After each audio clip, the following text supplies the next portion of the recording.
Типично попладне во њујоршкото метро, каде што милиони дневно ги користат возовите како транспорт, додека криминалот во подземната железница е намален. Инцидентите како што се напади по тешки кривични дела и убиства се зголемија од 2019 година, се вели во извештајот на New York Times. Осумничените често користат маски за лице за да го сокријат својот идентитет, додека ги вршат овие злосторства и се зголемува загриженоста за безбедноста кај њујорчани.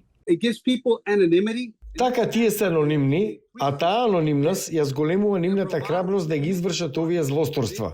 Тие чувствуваат дека ако имаат маска, потешко ќе бидат фатени. Некои локални политичари се залагаат за построги акции. Во август, округот на Сау во Њујорк им забрани на луѓето јавно да носат маски на лицата. Законот го потпиша првиот човек на округот, Брус Блейкман. Постојат бројни случаи кога криминалците користеле маски за да го сокријат својот идентитет. Имавме ситуации кога тие влегува во продавници, крадеа, правеа други видови на кривични дела.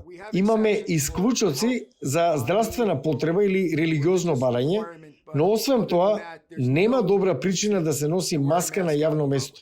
Експертот по уставно право Илија Шапиро од Институтот Менхетен се согласува дека забраните за маски може да бидат моќна алатка во борбата против криминалот.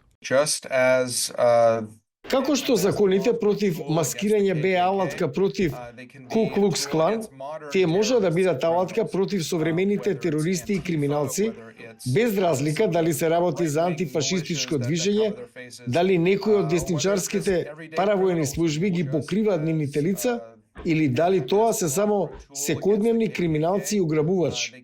Но поборниците за граѓански права предупредуваат дека забраните за маски може да ги надминат и подкопаат индивидуалните слободи.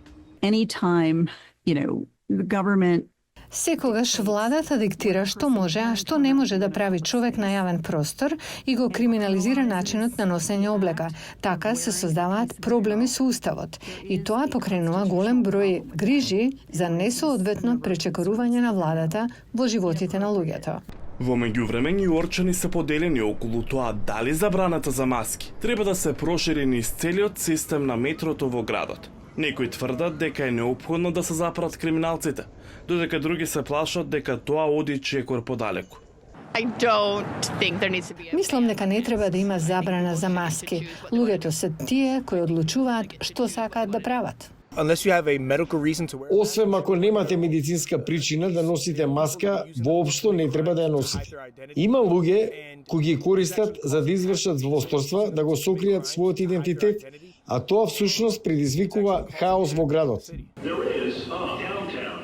Додека луѓето имаат различни ставови, њујорчани се соочуваат со баланс меѓу безбедноста и личните слободи во еден од најпрометните системи на подземната железница во светот.